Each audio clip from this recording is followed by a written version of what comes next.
just under 400 long-form content influencers a month is a super challenging thing and almost killed us. Really? It was developing a very, very thorough system for finding, analyzing, and partnering with content creators. This is Kelley Thornton, co-founder and CEO of the men's skincare company, Tiege Hanley.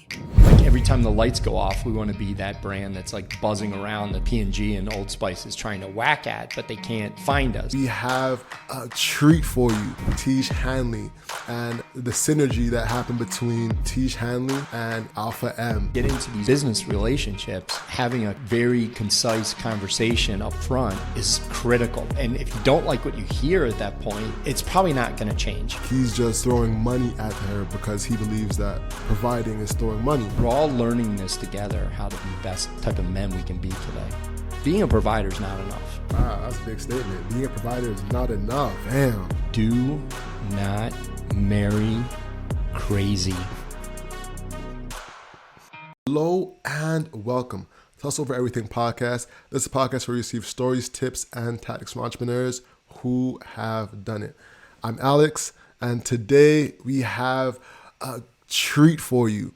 Now, one thing we want to get out of this episode is, getting the behind the scenes story of, Tiege Hanley and the synergy that happened between Tiege Hanley and Marino, aka Alpha M. That's one big part of the story. But another part that we're going to talk about is masculinity, and diving into what that means in this modern day era, because, there's a lot of things going on when it comes to toxic masculinity, dealing with the challenges of entrepreneurship and masculinity at the same time. So it's going to be an interesting conversation, strap in. If you have some tea, go get some tea, and, put this in the background and let's vibe out. All right. Kelley, how you doing, man? Great. I'm super excited about the topics you just laid out. Very passionate about men and how they think about themselves and their lives. Mm-hmm. Very excited to talk about influencer marketing and my business partner and friend, Marino. So let's get after it. Most definitely, man. And with your product, it was actually, so first off, thank you for sending the product to me. I really appreciate that. You're the first guest to send product before the episode, so that really made me respect you more than regular. Thank you. And it was a bit overwhelming. I won't lie to you, because the box is quite small from looking at it, like at a delivery perspective. And then opening it up and seeing like 5-6 products, like, whoa. Now, when did you get started with Tiege Hanley? This podcast is brought to you by Narai Cellars Wine, one of the only Black-owned wine companies in Canada. So not only are you supporting the show, but you're supporting Black ownership. Now, who is Narai Cellars Wine? They have 10 years of experience in winemaking. So what we're going to do is hit the link below and visit naraicellars.ca and try the wine for yourself. Let's get back into the show. It became something very strong interest to me around 2014. And we actually launched a version of Tiege Hanley at our same URL, tiege.com, in 2015. Most people don't know that story, but it didn't do well for us. Conceptually, it was similar to what we're doing today. There's a few major differences, and it didn't do well for us. So that lasted roughly 60 days or so. Really? So what was not working? Well, so first off, going back to your point about product and product quality, my chief product officer, Fadi Murad, who's been in skincare his entire career, including a decade with Estee Lauder and Dollar Shave Club and Bumble and other hair care companies. He says, Leonard Lauder used to say you can sell any product once, but you need a great product to sell it more than once. And so I think having great products is really, It almost seems kind of a silly thing to say, but it's really critical to having a successful business. Early on, we were not selling at Tiege V1. We were not selling our product. We were selling other companies' products in a skincare routine. And while they were highly curated, I actually found out about most of these brands overseas. They were from overseas. You could still find them. So there wasn't anything really unique. I mean, we were trying to educate guys and sell them a skincare system, but it wasn't our brand, and it wasn't a product that couldn't be found elsewhere. So it didn't work. And then we had one other huge problem. We had no voice in the market. We were just another company out there saying, hey, we want to help you with your skincare. So we had no voice in the market. No, that's big. I heard this phrase that, beginner entrepreneurs solve for a passion. Second-time entrepreneurs solve for a problem. And then third-time entrepreneurs solve for distribution. There you go. And love it. I think that kind of aligns with you, because with you aligning with Aaron Marino, I think that kind of solved that for you, where the distribution really just hit, and you could really count on that almost borderline free distribution because he's a partner in the company. So you can kind of count on that. Let's talk about that. That. It's a very interesting concept. If you don't mind, I am going to challenge you on that comment. Let's do it. Because there's absolutely nothing free about my partnership with Aaron or what he brought to the table. I can't stress enough the value that he brought to Tiege. Tiege V1 had no voice in the market. We reached out to Aaron because we wanted to find someone that could help us with a voice. We just got super lucky that Aaron was very interested in the actual industry, in skincare and men, and was willing to become a partner. He brought us a voice. Every customer that he helped us connect with was not free. It was paid for with bars of gold. And those bars of gold were equity in our business. So he received equity for his contribution to growing this business. But I think it's an interesting point, Alex, because, and so every customer that we earned through Aaron we paid for dearly. Money well spent. If I could do it all again, I would spend it in the exact same way. I didn't know what I know now. If you're raising money in the business, you are going out and you are technically selling some of your equity in exchange for capital.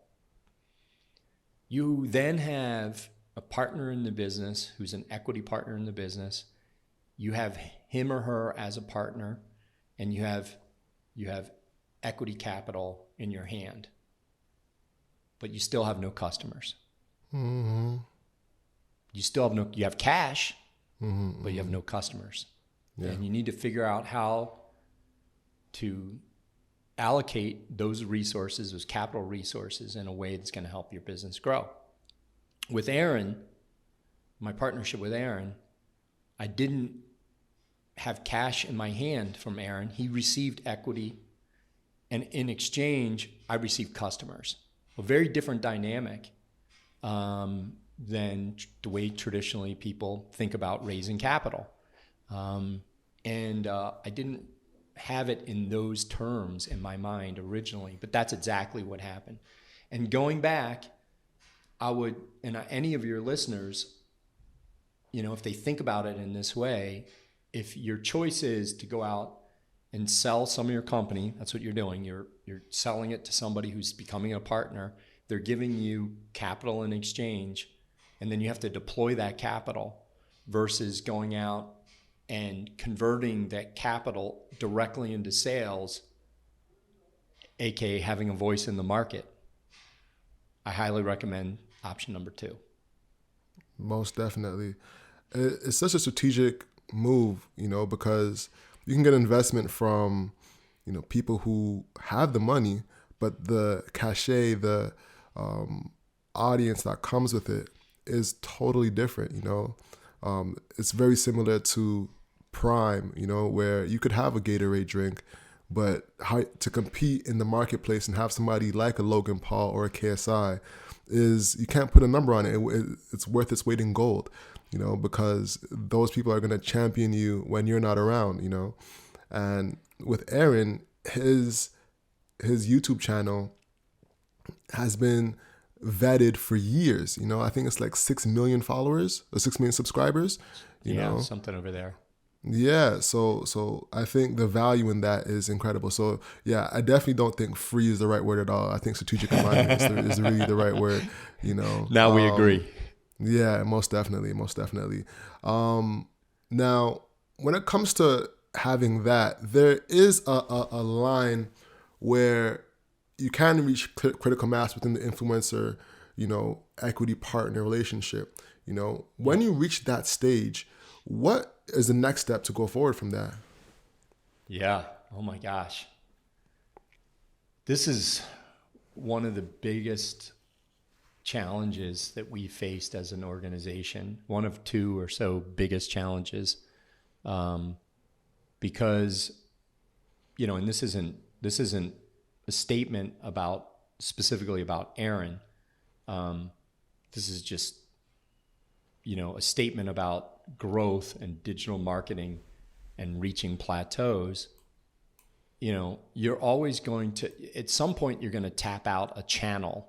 And this is relevant, by the way, in like every single thing you do. We work with about almost just under 400 long-form content influencers a month. And the best ones have been with us for years. And at a certain point, you reach critical mass with those content creators. And it's just a natural evolution of a relationship with a content creator. Most of it is because you get to a certain point where they've talked about your product to their audience for a certain period of time. And there's an uptick in sales, and over time you kind of plateau. And then eventually it's kind of for each incremental, for you economics guys out there, for each incremental dollar you spend, your marginal return decreases.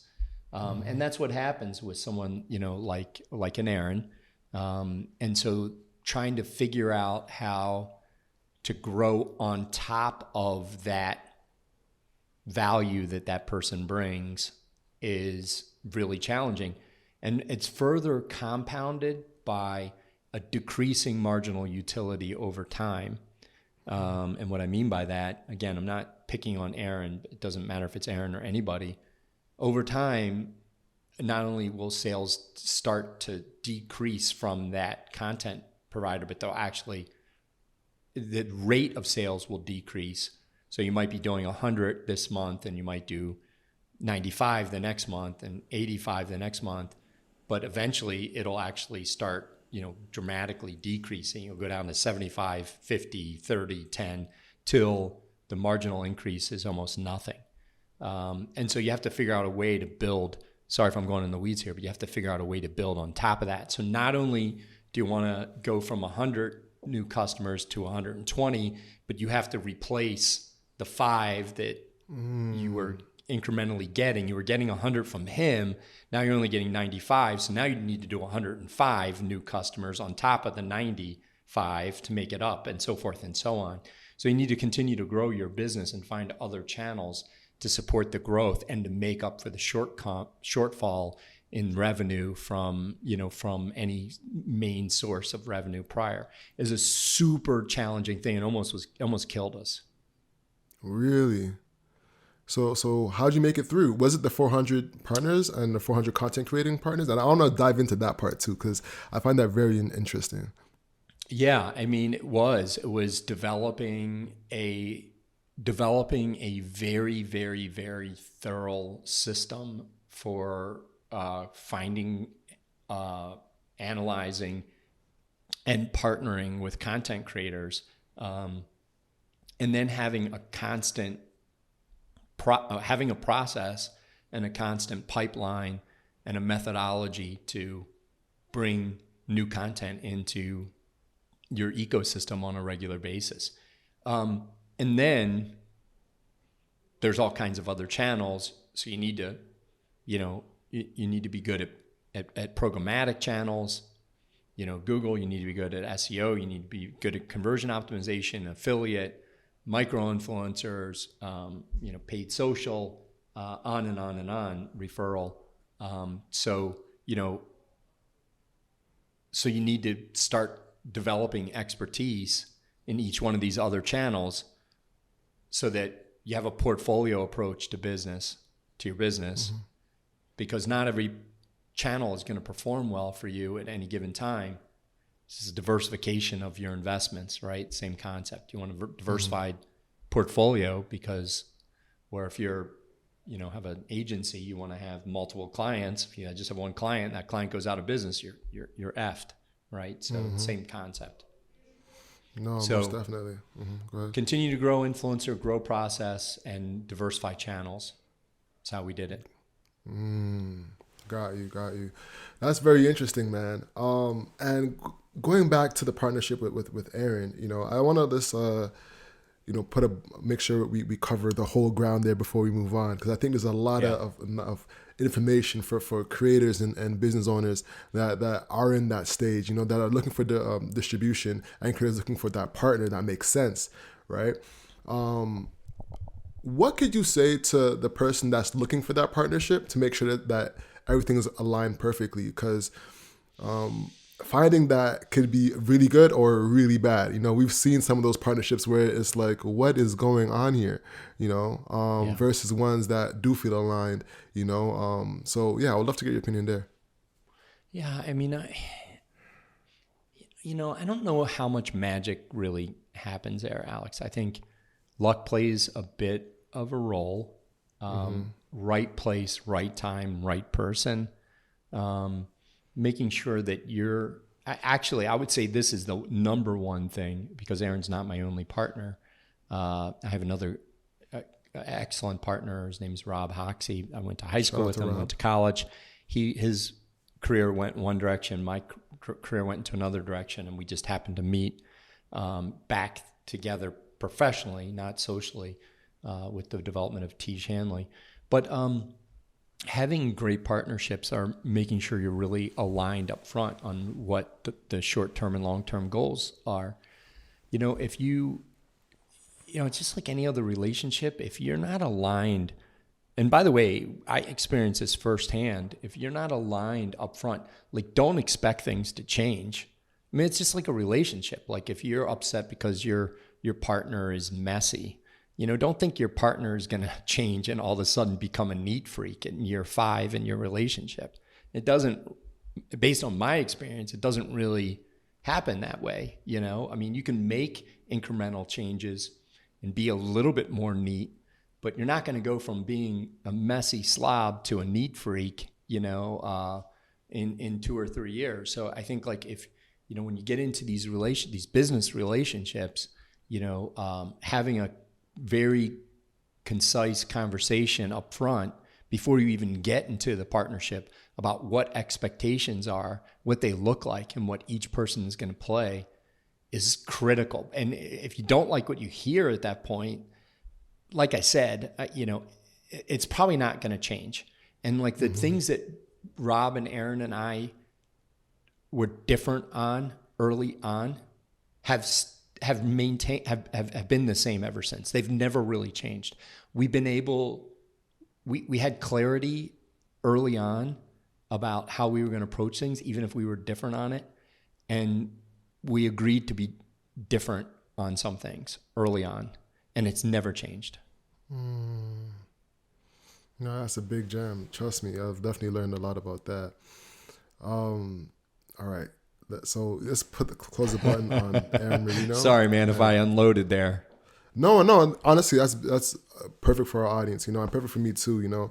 I definitely can use some lessons when it comes to strategic partnerships and working with business partners. So yeah, it's a huge element.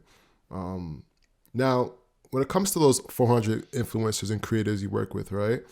Yeah. When do you feel like a micro influencer, for example, is ready to take on a brand and work with a brand? Is it a matter of follower count? Is it a matter of engagement? It's great to have somebody that's on the other side of it, because usually we talk to the influencers.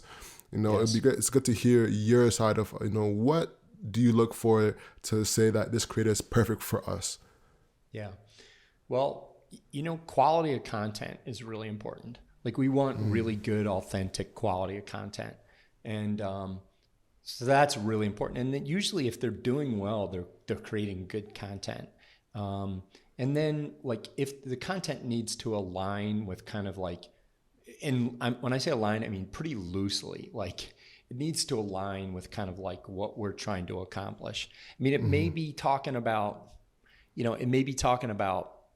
cars, which isn't like perfectly aligned with us, but it could be, it could be something related to guys, and, that they're taking care of their cars and that's an important part of their life, or something like this. So it needs to align with kind of like what our overarching mission is.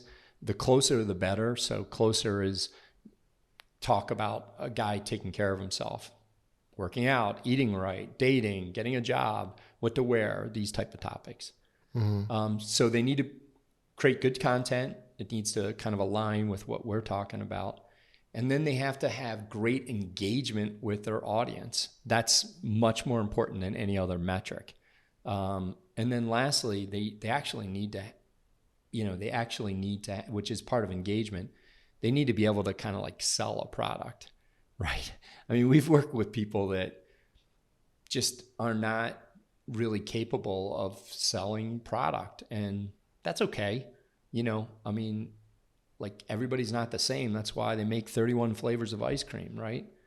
But you got to be kind of good at selling a product, or else, it's not going to work for us. No, most definitely. Can I tell you about my favorite creative partnership you guys have done? Sure. Abba and Preach. Listen, I tell you, fresh. My man's 28 going on 80, and I don't want that to be you guys. And that's why today's sponsor, Tiege Hanley, is coming in to save the day. that has been the funniest ad I've ever seen on YouTube. Walk us through that decision that you made to give them the creative freedom, because I think that's a big part of some of the partnerships you've done, and that's a big gripe with creators, being able just to talk freely about a brand, and the decision that you made to let them talk freely. Yeah, well, so that is one of the secrets of any disruptor brand. Not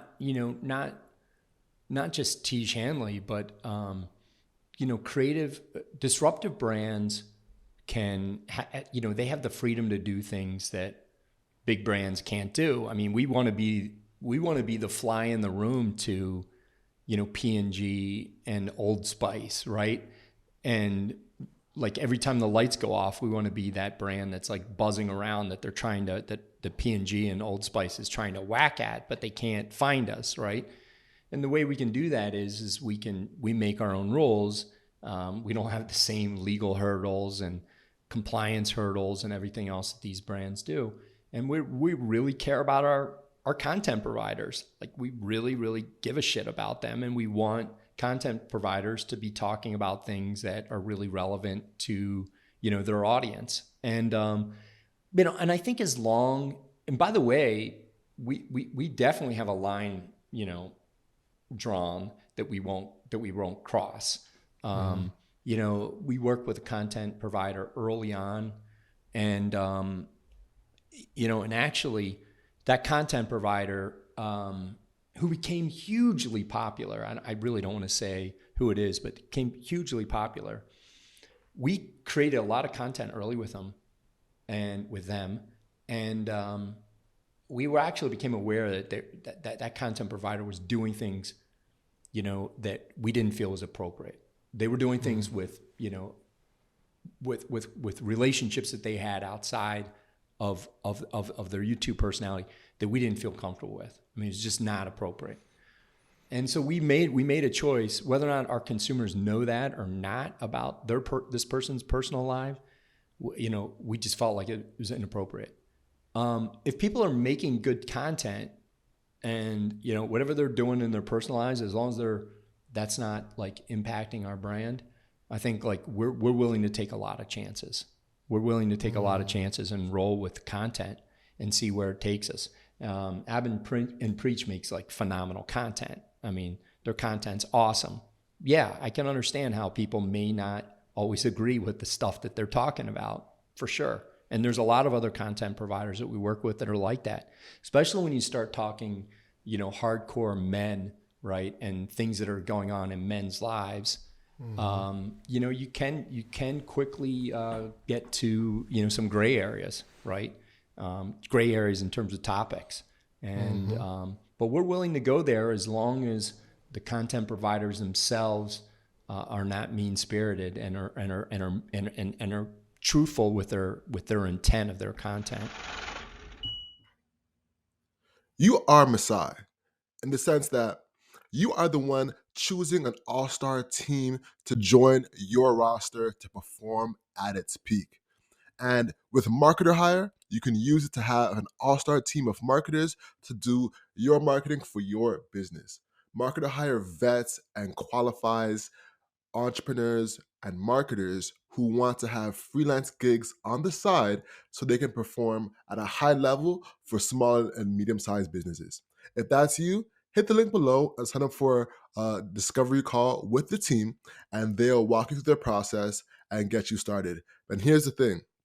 If you hit the link right now and sign up, because we are negotiators, because we are deal makers, we're giving you $500 off your first retainer.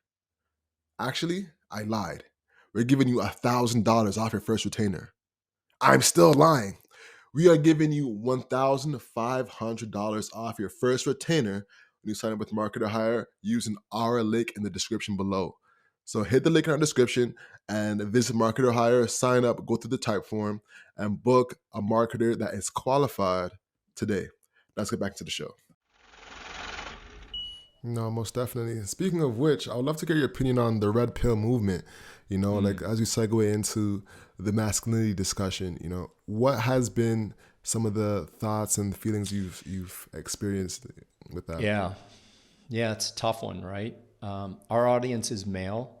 We speak male. And by the way, I'm not being cheeky there. Like you tell me you want me to come up with a women's line of skincare, I would tell you, we don't know how to talk women. We don't know how to talk to women. Like, it's just not in our DNA. Like, how to sell skincare to women, I don't know the first thing about that. I don't even know what these women brands are doing. Like, I just don't pay attention to it because it's different. You know, us dudes talk to dudes differently. We have the same basic language. It doesn't matter how old you are, where you live, what your, you know, race is. We talk about the same shit. Dude, if it's funny, we're talking about it. If it's sports related, we're talking about it. I could walk into a room with pretty much any guy and say, what do you feel like about the Ravens, you know, losing this weekend? And like, can you believe Philly's out, you know, Detroit's out, and the Ravens are out? And you and I can have at least a 30-minute conversation about that. You know, I mean, it's just common guy language. Women talk about other things. Like, I don't know about that shit. You know, we don't know that. So I think, like, you know, regarding the red pill movement, like we can relate to other guys and we can try to talk and have conversations about what it means to be a man today. I think we want to stay in our lane as much as we can. And our lane is about physically taking care of yourself.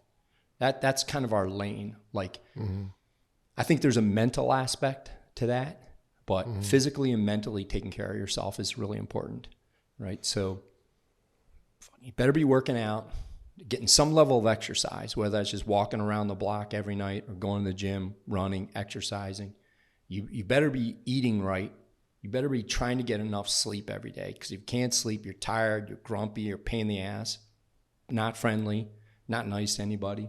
You know, you better be trying to work on improving yourself and take basic grooming habits. You know, brush your teeth in the morning, wash your body, use something that's you're gonna feel good about yourself. use a moisturizer so your skin looks nice and you feel good about yourself and you're ready to go to work and kick ass every day. And that's that's our lane. So we're talking about that a lot. Mm-hmm. Got you. You know, and when it comes to that lane, you know, a lot of things go into that. And it's interesting because the Red Pill movement stands, the Venn diagram has that in the circle, you know. But outside of that circle, there's a lot of other things that come with that as well, you know. And I think what's happening is, I think every generation has that, you know, where men hit a point where they reach self-actualization and they're like, all right, how can I improve myself? You know, how can I go and talk to women properly? Like, for example, in my generation, there was The Game, you know, by Neil Strauss. That was a huge book. You know, I remember reading that and thinking, if I touch a girl from the back of my palm, it's less confronting. So it makes her feel more comfortable. And that was like a game changer, just to have somebody feel more comfortable around you, you know? And learning things that you didn't have like a guy to walk you through was a huge milestone. And I think what the Red Pill movement is doing is providing that, but also providing a conduit for other things as well, you know, that can lead them astray when it comes to having healthy relationships, and healthy masculinity, you know? Because I think one of the biggest things in our society right now is focusing on toxic masculinity, right? Right. What's been your experience there when it comes to like dealing with toxic masculinity, especially as a men's brand owner? Yeah, you know, man, I like this topic. I want to be, you know, careful about how we talk about things. My personal opinion could be slightly different from our company and our brand position. You know, my personal opinion is that, you know, there has been a kind of an anti-male,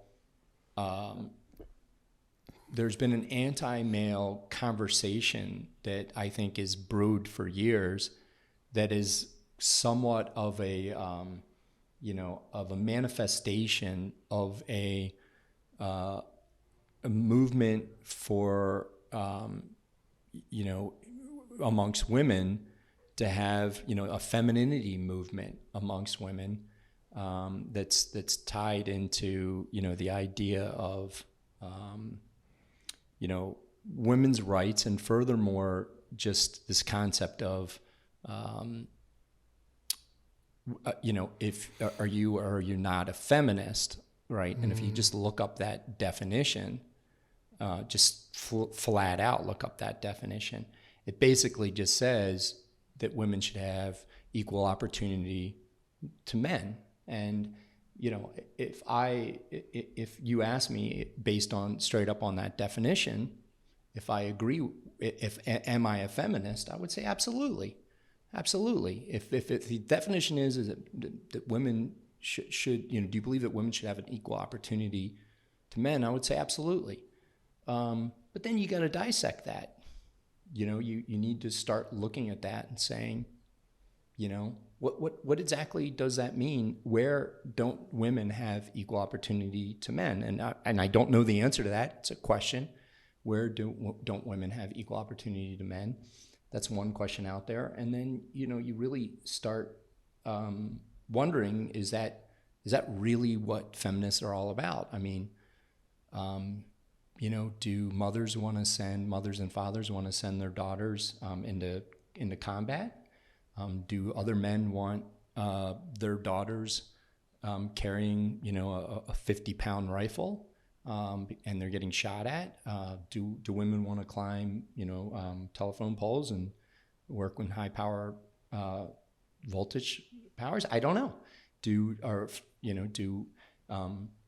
women, you know, want to pay for weddings, which is traditionally, or do men want to pay, you know, women want to pay for weddings? Is that which is traditionally something in society that the women's family tends to pay more for the cost of the wedding? I mean, is that, should that all be equal? Should the burden of that be equal? You know, should should men get, the same amount of paternity time as women? I mean, this is something that we're struggling with here at our company. And I made a joke of it to our accounting agency. We use a national accounting firm that most people know. And I sent him a note, and he said, well, this guy's out on paternity leave for the next 3 months. And I sent a note back to him. He's a partner in the firm. There was a joke. And I said, well, geez, hey, is there a way that I can, can I get like a refund on, my 3 children's, paternity? Because I didn't take that time. He actually responded back and said, well, if your company has a policy in place that allows for paternity leave before 2017. I said, no, Gordon, I was just joking. I didn't take that time. I don't know, but my kids aren't worse for it. So there's all these things, right? I know I'm going down a rabbit hole here, Alex, but there's all these things that have men, kind of questioning what our roles are, and what femininity and what masculinity really means. I personally don't feel that there is really truly a thing of toxic masculinity in the way it's discussed today. I think there is toxic males, but it's a tough subject. I'll stop there. Mm-hmm. No, you bring up some interesting points, when it comes to toxic masculinity and figuring out where the line is between the gender roles that was previously, entrenched in our society and where the new modern norm is, when it comes to dealing with the military, when it comes to dealing with hard labor. There is like a lot of questions of saying, oh, well, we are fair, but how come there isn't like as much equality in the hard labor jobs that require so much hard labor to do? I can understand that. And a lot of the jobs that are being taken up, are focused on soft skills and white collar jobs. So I can see where you're coming from. I think it's a self-selection process. Sorry to interrupt. It's a self-selection process. I was at the hospital, had to have some tests done on Tuesday. You go into a hospital and there is a tremendous amount of female workforce there. And they're self-selecting, right? They're going to school to become a nurse or a medical practitioner or a doctor. You go to the construction site that's across the street from our office, and you don't see many, women masons or bricklayers because they're not selecting to do that job, right? So, what is toxic about the fundamental role of the job that men select to do? I don't know. Somebody's got to do it. Yeah, most definitely. I don't think the toxicity is coming from the jobs. I think it's coming from some of the difficulties that come with the amount of time dedicated to those versus, allocating energy and care. For example, I have a cousin of mine that is having troubles with her husband because he's working nonstop, and her daughter isn't able to really develop that relationship with her father, and he's just throwing money at her because he believes that providing is throwing money.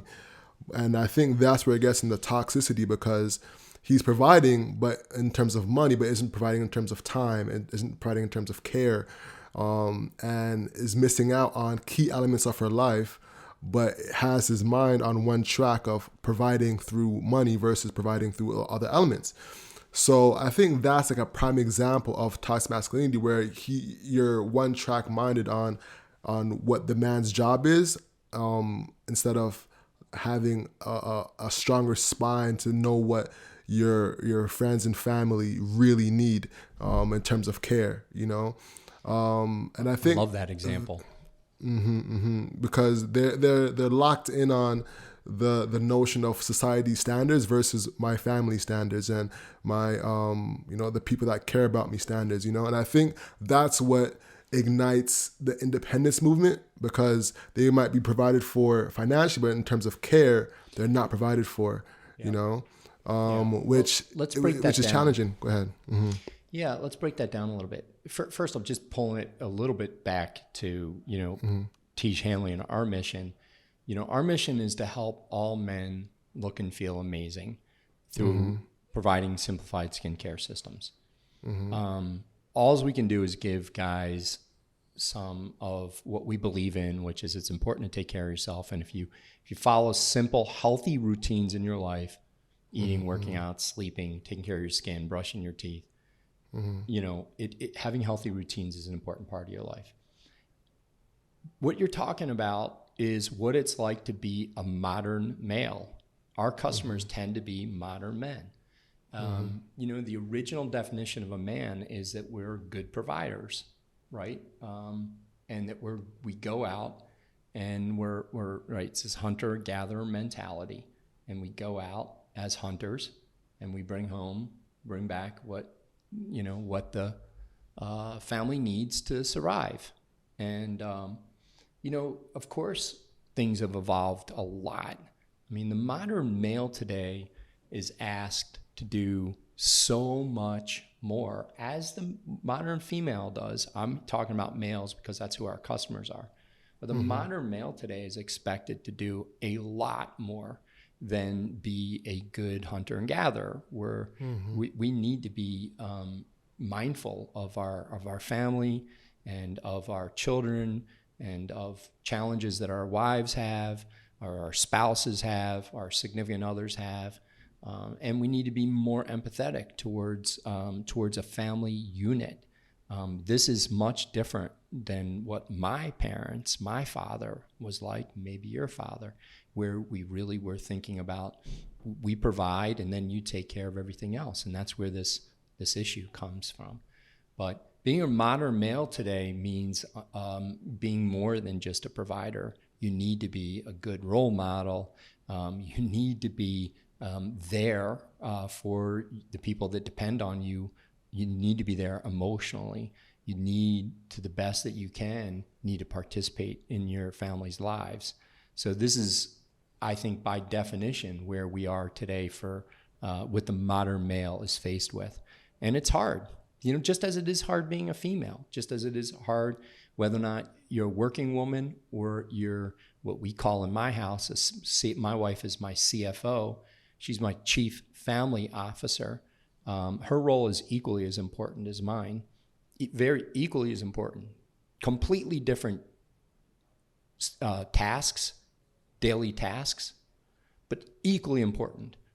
I am no more important than my wife in our relationship, than she is to me. We're equally important. Without her skill set, without what she does every day, there's not a chance I would be where I'm at.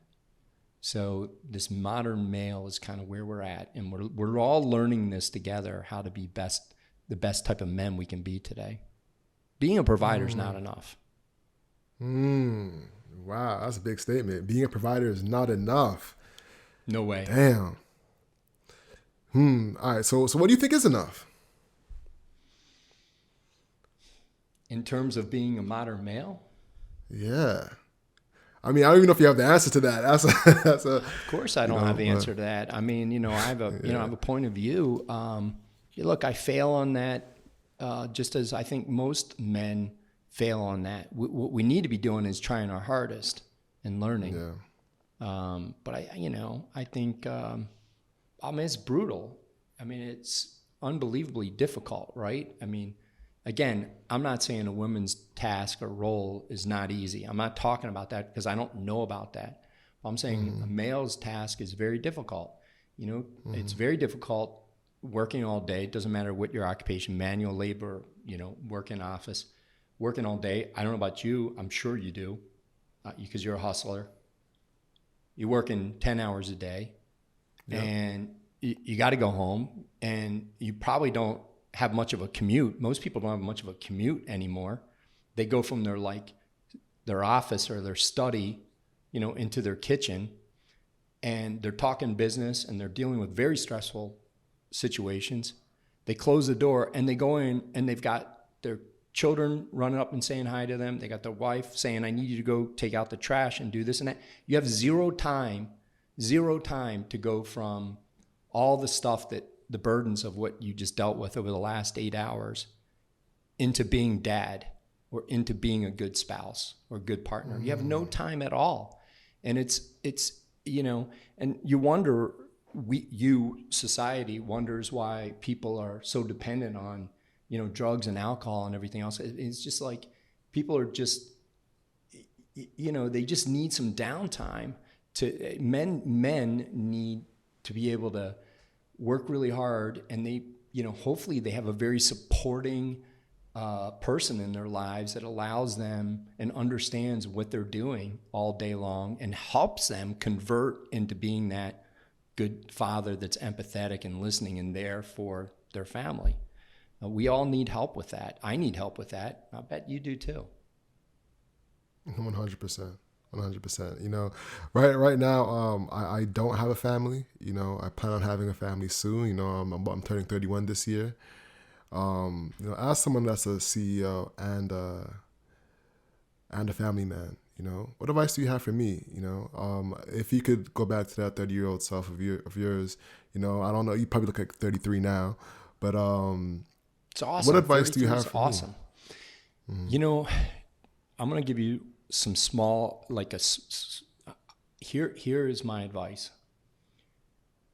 Do not marry crazy. Do not marry crazy. You gotta marry somebody. And again, I don't really care about anybody's, personal preferences. If they're gonna marry or have a spouse, you need to have a spouse that you can rely on, is dependable, that cares about you, that is, willing to be the type of partner that you need to support kind of your goals, and you need to be able to support their goals. If you marry someone that's crazy, that's what I was talking about with Rob and Aaron. And I'm not implying either of them are crazy. That's not the case at all. But if there's things there that you're like, I love this person, but they drive me nuts because of these, they're crazy. That shit is not changing. That shit is not changing, man. And in order for me to be who I am, the number one thing, I don't strip away everything. The number one thing is my choice in my wife, my choice in my spouse. My choice in my spouse was the difference between me being a successful person in my career or unsuccessful person. They allowed me to be the best that I could be because we were a good fit and we were aligned with our values. Don't marry crazy, man. No, yeah, you don't know how much that what you're saying resonates with me. Man, I think that's gonna touch a lot of guys. Be careful of the woman you marry. Yeah, I think that's some of the best financial advice too. From what I hear, the biggest decision you can make is marrying the right person. So, what made you, as Rick was wrapping up, what were some of the deciding factors that let you know that, hey, this woman is my wife? Go to the fundamentals. Go to the fundamentals. There's three things that drive me. I put everything in these three buckets. This is just me, okay? Mm-hmm. You do you. This is me. Bucket number one is God. And by the way, you can put anything, any belief system into that bucket.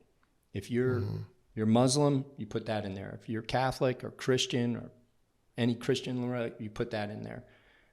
If you're Jewish, you put that in there. And then what does that mean to you? That means, how you think, your morals. Do you participate in a community, right? A faith community?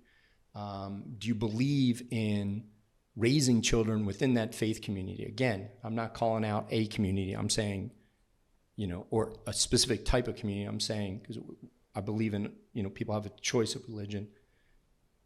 But that one thing really determines how you and your partner think about, how you're going to raise your children, what you're going to do, spend your time, who you're going to associate with, where you're going to give your money, all that stuff. Second bucket, family. If you and your wife or your spouse or your significant other does not have the same thoughts about family, you're screwed.